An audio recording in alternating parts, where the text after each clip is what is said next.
Hello दोस्त। LP का exam और टेक्नीशियन का एग्ज़ाम अभी चल रहा है, जिसको इन्होंने डिफाइन किया है कि 10 दिनों में होगा और प्रत्येक दिन 3 शिफ्ट होगा।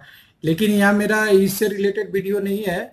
मेरा वीडियो है साइंस से। रेलवे में अभी तक जो प्रश्न पूछे हुए हैं उसका मैं 50 क्वेश्चन आपको यहाँ बताने जा रहा हूँ, जो डिफरेंट डिफरेंट पोस्टों में आया हुआ है। LP, technician, ASM, JE, SSC plus TC का एग्जाम होता है। इससे रिलेटेड ये एग्जाम का वीडियो है, जिसमें 50 साइंस के क्वेश्चन है। जो हो सकता है कि इन सारे एग्जामों में कम से कम 2 से 3 प्रश्न आपको मिल जाए। तो 2 से 3 प्रश्न आपके लिए काफी इंपॉर्टेंट होता है। तो कल एग्जाम है और परसों एग्जाम है, तो थोड़ा सा इसका रिवीजन आप कर लें।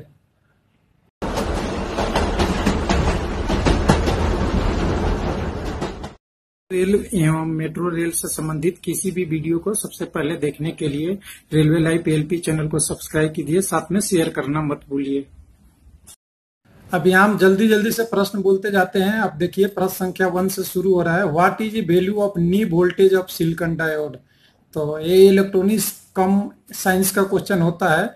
तो इसमें नी वोल्टेज बता रहा है, जिसमें डायोड कंडक्ट करना स्टार्ट होता है। तो ये ऑप्शन 3 है यहाँ पे, 0.7 वोल्ट। और इसे अगर ये सिलिकॉन के जगह पे आपको मिल जाए जर्मेनियम, तो वहां पे कीजिएगा 0.3 वोल्ट। उसके बाद moisture can be remove from the using of oil. तेल में से मॉइस्चर कैसे रिमूव किया जाता है, तो इसका कौन सा विधि होता है, वो ऑप्शन ए है, टेबुलर सेंट्रीफ्यूगल। ध्यान दीजिएगा, ट्यूबुलर सेंट्रीफ्यूगल होता है। इस मेथड से ऑयल में से मॉइस्चर को निकाला जाता है। फिर calorie value of least in flowing material. Calorie value किसमें कम होता है, तो प्रोड्यूसर गैस आप सुने होंगे, प्रोड्यूसर गैस में सबसे कम होता है। और ये सारे प्रश्न आपका रेलवे से आए हुए हैं। उसके बाद natural rubber is polymer of. Natural rubber के आपने नाम सुना होगा, जैसे ही नाम सुना होगा उसमें आइसोप्रीन आप सुने होंगे। आइसोप्रीन जो ऑप्शन 4 में आपका अवेलेबल है, और आइसोप्रीन यहाँ देख सकते हैं। ऑप्शन 2 इज ए, यहाँ राइट आंसर है आपका ऑप्शन 2। उसके बाद most of the weather phenomena take in place. किस लेयर में सबसे ज्यादा मोस्ट होता है, होता है, तो इससे बोलते हैं ट्रोपोस्फियर। इसी में सारी घटनाएं होती है, बारिश, वर्षा, आंधी, तूफान, सारो इसमें होती है ट्रोपोस्फियर में। उसके बाद होता है the translator program convert source code for high level language into machine code language. ये सभी लोग कम से कम जाते हैं, क्योंकि कंपाइलर इसे बोलते हैं, जो ऑप्शन 2 में आपका अवेलेबल है, कंपाइलर। उसके बाद हमारा अगला प्रश्न है, how will red flower appear in the green glass. लाल रंग के फूल को हरा ग्लास में देखेंगे तो कैसा दिखाई देगा, तो आपको पता होना चाहिए, ब्लैक दिखाई देगा। क्योंकि जो वस्तु अपने कलर का होता है उसे अभी अपने कलर को अवशोषित करता है, प्लस बाकी को रिफ्लेक्ट कर देता है। उसके बाद प्रश्न संख्या 8 है, what is unit of electrical energy. कई लोग वाट करके आ जाते हैं, देखिए ध्यान दीजिएगा, इसको किलो वाट आवर या KWH कई बार लिखा हुआ मिलेगा। इंटीग्रेटेड टाइप मीटर होता है इलेक्ट्रिकल एनर्जी का। इलेक्ट्रिकल का होता है तो वाट होगा, लेकिन एनर्जी जहां लगेगी KWR लगेगा। उसके बाद प्रश्न संख्या 9 है, ये डायोड। डायोड के बारे में पूछ रहा है कि क्या होता है। तो डायोड आप जानते हैं जंक्शन डिवाइस है, जो एक डायरेक्शन में काम करता है। तो यहाँ देख सकते हैं फंक्शन इज वन डायरेक्शन। तो आप इसे हाईलाइट करना चाहते हैं तो हाईलाइट भी कर सकते हैं साथ में। उसके बाद अगला प्रश्न है 10 number, lever function is a flowing principle. तो लीवर किस प्रिंसिपल पे क्रम करता है, तो आपको क्रैंक शाफ्ट पे लीवर फंक्शन करता है, ये राइट आंसर है। उसके बाद आपका अगला प्रश्न है प्रश्न संख्या 11, protein is not available is flowing. Protein मानव की हड्डियों के लिए बहुत जरूरी होता है, ये भी प्रश्न आ चुका है। लेकिन यहाँ कह रहा है किसमें नहीं होता, तो बिल्कुल नहीं होता है। किसमें, राइस में। राइस में केवल मैक्सिमम होता है कार्बोहाइड्रेट। मीट में आपका होता है, मिल्क में होता है, पल्स में होता है, दाल में होता है, दूध में होता है, और मांसाहारी भोजन में भी होता है। उसके बाद प्रश्न संख्या 11 है, in resistance heating highest working temperature is obtain from heating element made of. Heater के बारे में कई बार ये पूछा होगा, तो आपने यहाँ सीधा सा नाइक्रोम आंसर है, ज्यादा घूमना नहीं है आपको। नाइक्रोम से जितने भी ज्यादा टेम्परेचर तक हीटिंग यूज कर सकते हैं। उसके बाद है, while check is multimeter and open resistor reach. Multimeter से किसी रजिस्टर को चेक कर रहे हैं तो ओपन कंडीशन में क्या बताएगा, तो कई लोग कहते हैं ओपन है इसलिए 0 होगा। ध्यान दीजिएगा, ओपन होगा उस समय आपका इन्फिनाइट बताएगा, अनंत बताएगा। कई बार अनंत इसका लिखा हुआ मिलेगा आपको, तो इन्फिनाइट होता है। उसके बाद आपके प्रश्न संख्या 14 है, ये transformer mainly is a transform.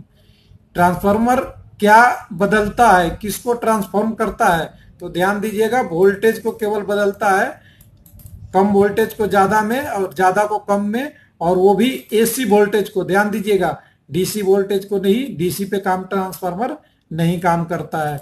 उसके बाद है, what is SI unit magnetic flux. Magnetic flux का एसआई यूनिट क्या होता है, तो देख सकते हैं इसमें टेस्ला टेस्ला इनका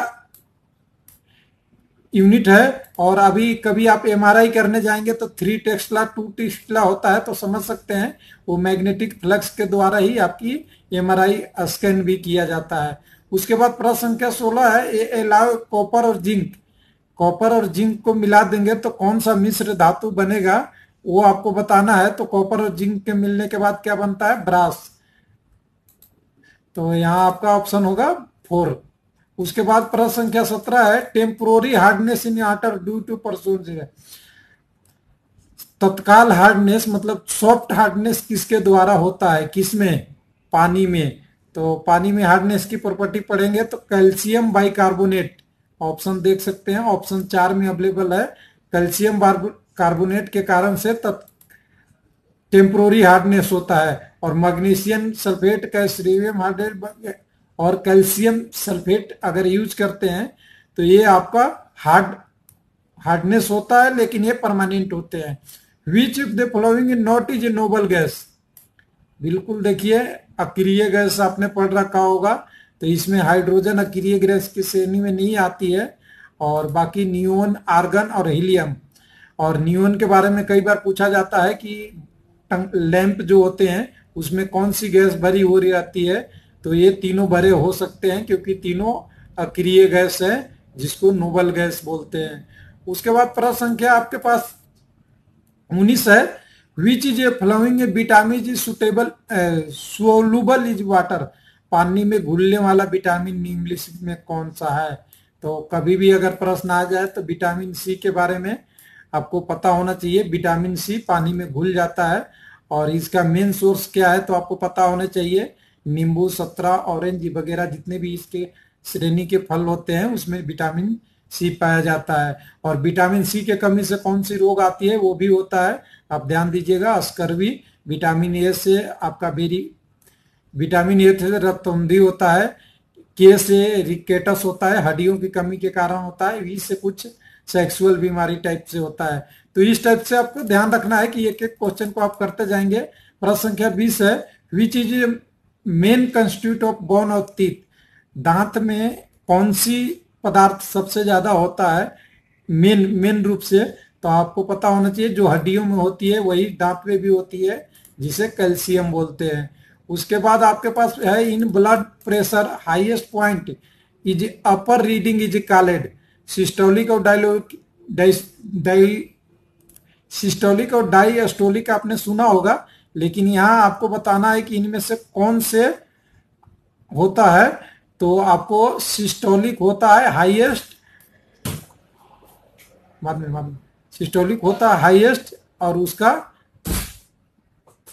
डायस्टोलिक होता है lowest. The member of which of the following have a identical chemical property. 22 number प्रश्न है। 22 नंबर का है आपको, आइसोट्रोप्स एंड एलोट्रोप बोथ हो सकता है।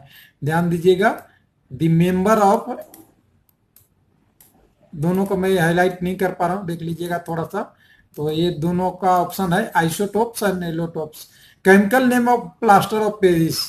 देखिए, प्लास्टर ऑफ पेरिस को आप इंपॉर्टेंट कर लो, इससे एक प्रश्न हमेशा आते रहते हैं। तो केमिकल, इसका केमिकल नेम क्या है तो आपको बताना होगा यहाँ प्रश्न में जब आएगा। तो कैल्शियम सल्फेट, देख सकते हैं कहाँ पे ऑप्शन 4 में अवेलेबल है, calcium sulphate plaster of Paris का नाम है।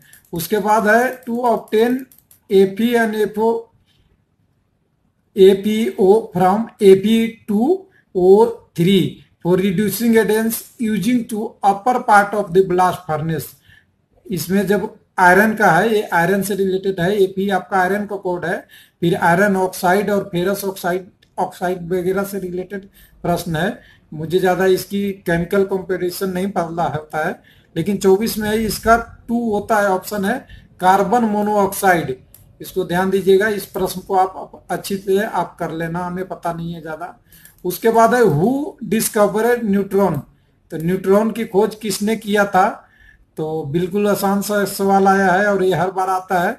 तो चैडविक के बारे में आपने सुना होगा, यहाँ जेम्स चैडविक है, इन्होंने न्यूट्रॉन की खोज किया था। उसमें साथ में अपने इलेक्ट्रॉन का जे थॉमसन भी आता है, गोल्डस्टीन का भी आते रहता है, तो ये सारा चीज आप याद रखिएगा। Stainless steel content which the flowing other than iron and carbon. Stainless steel content, एक तो आयरन है, दूसरा कार्बन है, इसके अलावा क्या क्या होता है, तो निकल एंड क्रोमियम। स्टेनलेस स्टील जिसको इस्पात बोलते हैं, इस्पात को बनाने में निकल और क्रोमियम भी मिलाया जाता है। उसके बाद temperature of healthy normal person is, बिल्कुल राइट क्वेश्चन है और बार बार आता है, 2 तरीके से आता है, इसको 2 टाइप से आपको देख लेना चाहिए। यहाँ पे आपको फ़ारेनहाइट में दिया हुआ है और आपको सेल्सियस में भी इसे देख लेना चाहिए, 37 पॉइंट कुछ होता है, वो कन्वर्ट कर लीजिएगा।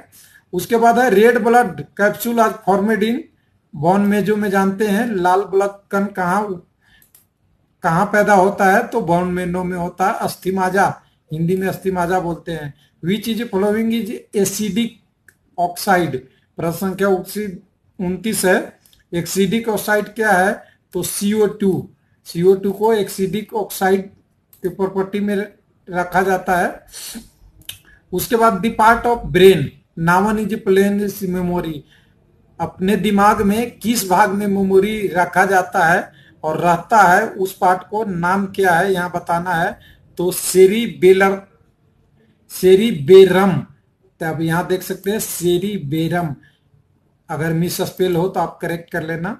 और यहाँ पे एक देखिए सेरिबेरम हुए होता है, लेकिन इसको नहीं ध्यान देना आपको, स्पेलिंग आप देख लीजिएगा थोड़ा सा। उसके बाद है an atom is orbital, 31 number है कि ऑटम का ऑर्बिटल में क्या होता है, तो मैक्सिमम पॉसिबल, आप देख सकते हैं मैक्सिमम पॉसिबिलिटी ऑफ इलेक्ट्रॉन, एक ऑर्बिटल में एक कक्षा में कितने ज्यादा इलेक्ट्रॉन रख सकता है, वो उसे ऑर्बिटल का यहाँ पे कहना है, क्वेश्चन का प्रश्न है, उससे रिलेटेड है। प्रश्न संख्या 32 है which type of soil retain maximum amount of water, किस प्रकार के मिट्टी में सबसे ज्यादा पानी ऑब्जर्व करने की क्षमता होती है। बिल्कुल आपका ये क्वेश्चन कई बार आ चुका है, जिसे क्ले मिट्टी बोलते हैं, क्ले मिट्टी में सबसे ज्यादा पानी ऑब्जर्व करने की क्षमता होती है।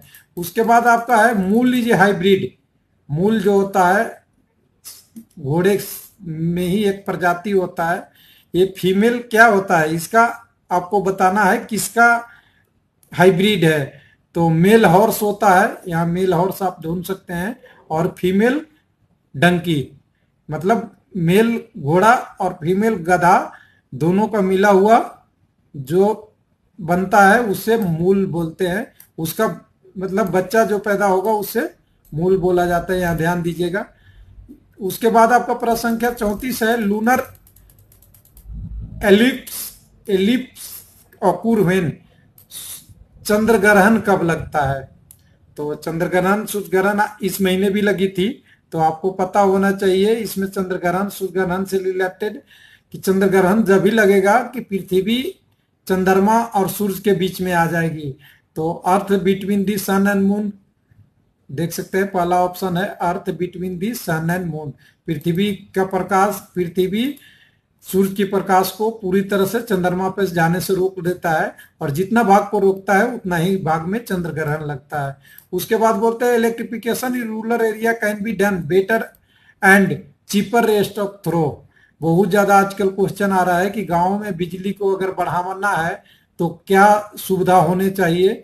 तो आपको पता होना चाहिए सोलर एनर्जी का स्कोप चल रहा है, क्योंकि इसके लिए आपको एक लोकल एरिया पे भी सोलर एनर्जी जनरेट किया जा सकता है, और सूर्य एनर्जी का पावर हर जगह अवेलेबल है। इसके लिए बहुत बड़ी प्लांट लगाने की जरूरी नहीं है। अगर छोटे गांव को आपको सप्लाई देना है तो छोटे से छोटे गांव में इससे सप्लाई दिया जा सकता है। उसके बाद प्रश्न संख्या 36 है, जिसमें कह रहा है कि behaviour of the perfect gas under any change of the variable which control physical property is governed by. किसके द्वारा वेरिएबल किया जाता है। तो इस टाइप से क्वेश्चन आए तो आपको प्रेशर, टेम्परेचर और वॉल्यूम तीनों होता है, और इसके साथ जो भी प्रीफिक्स लगा हुआ है गैस में, तो यहाँ ऑप्शन होगा ऑल ऑफ दीज। उसके बाद आपका प्रश्न संख्या 37 है, amount of heat required to raise to temperature 1 kg of water through 1 degree centigrade of temperature. तो इसे सीधी भाषा में बोले तो किलो कैलोरी बोलते हैं। 1 किलो कैलोरी उस ऊर्जा को कहते हैं जो 1 kg पानी का टेम्परेचर 1 kg बढ़ा दे। सीधा सी बात होता है। उसके बाद प्रश्न संख्या 38 है, which is a following disease is caused by virus. Virus द्वारा इसमें से कौन से डिजीज होता है। तो फिलागेरिस, आप देख सकते हैं, प्लेग्रा एंड स्मॉल पॉक्स, दोनों वायरस से नहीं फैलते हैं, जो दोनों अलग से होता है, और नॉन ऑफ दीज है नहीं। यहाँ ऑप्शन आपका 3 है, फिलारेस। तो उसके बाद आपके पास है, पानी से ही रिलेटेड है, the density of water is higher at, कई लोग कहते हैं -273 डिग्री। मैंने कई लोगों को देखा है कि केल्विन 1 डिग्री सेंटीग्रेड बराबर -273 डिग्री सेंटीग्रेड होता है, केल्विन को अगर कन्वर्ट करें तो ध्यान दीजिएगा, वाटर की डेंसिटी सबसे ज्यादा होती है 4 डिग्री सेंटीग्रेड पे, जब पानी 4 डिग्री पे होता है, जिसके कारण से कई बार कहते हैं कि सर्दियों में किसी इलाके की पाइप फट जाती है बर्फ जमने से, तो ये 4 डिग्री का ही प्रभाव है। जब बर्फ बनता है तो माइनस में टेम्परेचर चला जाता है, जिससे उसका एरिया बढ़ जाता है, और 4 डिग्री पे वो पानी जब उसमें प्रेषित होता है तो उस समय उसका वॉल्यूम कम रहता है, जिस कारण से उसको पाइप में आसानी से गुजर जाता है। लेकिन जैसे ही वो बर्फ बन जाता है, फैल जाता है, और वो पाइप को तोड़ देता है। उसके बाद है 40 नंबर प्रश्न है, the maximum displacement of vibrating boarding from mean of position. झूला का उदाहरण आपने देखा होगा कि झूला में एक झूला है, वो अपने स्थान से ऊपर नीचे गुजरता है, उसे क्या बोलते हैं, एम्पलीट्यूड बोलते हैं। आवर एम्पलीट्यूड हो गया उसकी, जितना दूर तक वो जाएगा उसका टी बोलते हैं, इससे टी से भी होता है आवर्तकाल। उसके बाद the kinetic energy of the body depend upon, कह रहा है किसी वस्तु की काइनेटिक एनर्जी डिपेंड करती है, गतिज ऊर्जा किस पे डिपेंड करता है किसी वस्तु का। तो आपने mv² पढ़ा होगा, जहां m मास है और v आपका वेलोसिटी है, यानी बोथ मास एंड वेलोसिटी दोनों पे डिपेंड करता है। तो राइट आंसर आपका 4 है। उसके बाद प्रश्न संख्या आपका 42 है, why it is recommended to people should not use charcoal और gas stove in close room. एक बंद कमरे में चारकोल, लकड़ी या गैस का स्टोव यूज क्यों नहीं करना चाहिए। तो पता होना चाहिए, जब इसे हम जलाते हैं तो कार्बन मोनोऑक्साइड गैस निकलता है, और ये पॉइजन के काम कर देता है, जिसके कारण से आदमी की डेथ होने तक भी स्थिति हो जाता है। इसलिए बंद कमरे में इसे नहीं जलाते हैं, और कई जगह आपने देखा होगा जब भी इससे खाना बनता है उसके खुली हवा में रख के बनाया जाता है। उसके बाद प्रश्न संख्या 43 है, the most effective way improve safety in the vast organisation like the railway. Railway में सेफ्टी को बढ़ावा कैसे दिया जा सकता है। तो यहाँ बहुत सारा पॉइंट है, सारी चीजें आप पढ़ लीजिएगा। इनग्रोन small act in negligence by the staff, अगर स्मॉल छोटा गलती करता है उसे छोड़ दिया जाए। कैरी आउट फ्रीक्वेंटली चेक, बार बार उससे चेक किया जाए। Educate of the staff of the all level, सभी स्टाफ को और ज्यादा पढ़ाया जाए। और फिर सजा दिया जाए। तो यहाँ होता है कैरी आउट फ्रीक्वेंटली चेक। अगर कोई स्टाफ गलती कर रहा है तो उसे बार बार चेक किया जाए, उससे रिलेटिव उस टीम को चेक किया जाए, जिससे नेग्लेंस का प्रभाव कम होगा और इम्प्रूव सेफ्टी बढ़ सकती है। उसके बाद है purity of milk confirm by. दूध की शुद्धता किससे मापते हैं? तो सभी लोग को पता है, लैक्टोमीटर से दूध की शुद्धता नापा जाता है, अल्टीमीटर से किसी वस्तु की हाइट मापी जाती है, हाइग्रोमीटर से बैटरी की स्पेसिफिसिटी नापा जाता है और बैरोमीटर से वायुमंडलीय दाब मापा जाता है। तो ये ध्यान रखिएगा, इससे एक क्वेश्चन कभी कभी हमेशा आ जाता है, बदल बदल के नाम बदल के आ जाता है। उसके बाद है chemical formula of plaster of Paris. देख चुके हैं अपने प्लास्टर ऑफ पेरिस का हमने नाम कौन सा रखा था? Calcium sulphate. तो कैल्शियम सल्फेट प्लस H2O, इसे बोलते हैं प्लास्टर ऑफ पेरिस। जो हमारा पहला प्रश्न है उसका आंसर भी यहाँ पे है। Ca मीन्स कैल्शियम, SO4 मतलब सल्फेट, प्लस में जल मिल जाता है तो ये बन जाता है। उसके बाद है प्रश्न संख्या 46 है, about waiting 200 kg float in water, the weight of water displacement. अगर एक वस्तु 200 kg पानी को हटा सकता है पानी में तैरने के बाद, तो ये कितना डिस्प्लेसमेंट करेगा? आपको आर्किमिडीज सिद्धांत पता होना चाहिए, जितना ये पानी को निरपेक्ष करेगा उतना ही उसका डिस्प्लेसमेंट भी होगा, दोनों बराबर होते हैं, तो आंसर राइट 4 होगा। उसके बाद होता है a nuclear power station which is following is commonly use है फ्यूल। फ्यूल कौन सा यूज किया जाता है गर्मी प्रदान करने के लिए? तो यूरेनियम 235 न्यूक्लियर प्लांट में फ्यूल के रूप में यूज किया जाता है। हैवी वाटर इसको कंट्रोल करने के लिए यूज किया जाता है, और बाकी ये दोनों न्यूक्लियर प्लांट से रिलेटेड नहीं है। हैवी वाटर का सूत्र भी याद कर लीजिएगा, D2O। हमेशा ये पूछा जाता है हैवी वाटर का सूत्र क्या होता है? भारी जल। भारी जल हिंदी में बोल दे रहा हूं। उसके बाद the chemical formula of natural gas. Natural gas का फॉर्मूला पूछ रहा है, तो एसिटिलीन एसिटिलीन एसिटिलीन। अब CH4 देखिएगा, यहाँ मैंने आंसर देखा था CH4 था, तो नेचुरल गैस ये तो CH4 मीथेन होता है, और नेचुरल गैस को अगर मीथेन बोलते हैं तो ये सही है, नहीं तो एथिलीन एथिलीन बोलते हैं। तो आप देख लीजिएगा, हो सकता है C2CH4 होगा। तो यहाँ ध्यान दीजिएगा, इसको मैं कंफर्म नहीं कर पा रहा हूँ, आप कंफर्म कर लीजिएगा। उसके बाद प्रश्न संख्या है 49, the second the sound wave Audible range bye frequency by human. एक नॉर्मल आदमी द्वारा, ह्यूमन नहीं लिखा हुआ है, ये फ्रीक्वेंसी सुनने का रेंज क्या होता है? तो आपको पता है मिनिमम 20 हर्ट्ज होनी चाहिए और मैक्सिमम 2000 हर्ट्ज। इससे ज्यादा ह्यूमन का कान नहीं सुन सकता, तो इस रेंज में जो भी फ्रीक्वेंसी में रहेगा वो हम सुन सकते हैं। उसके बाद 50 है, लास्ट प्रश्न है इस वीडियो का। A body of mass 10 kg accelerated by rest for 3 metre पर second square, what is distance is body travel in 10 second. तो इस प्रश्न को करने के लिए थोड़ा सा न्यूमेरिकल आपको लगेगा, मुझे यहाँ पे मैं वर्ड में कर रहा हूँ इसलिए थोड़ा सा दिक्कत है। आंसर मैं बता देता हूँ, इसका 150 मीटर होगा, और इसके लिए फॉर्मूला आपको करना है UT + 1/2 AT स्क्वायर। तो U यहाँ 0 है, रेस्ट मीन्स U 0 है, और आपका T 0 से मल्टीप्लाई होगा तो यहाँ 0 हो जाएगा। आपको करना है 1/2, A बराबर आपका 3 है एक्सीलरेशन, और T बराबर है 10 सेकेंड। तो 3 × 10 × 10 डिवाइडेड बाई 2। 10 को काटेंगे 2 से तो आ जाएगा 5, और 5 को 10 × 50 और 3 से मल्टीप्लाई करेंगे तो 150 मीटर, ये आपका ऑप्शन होगा।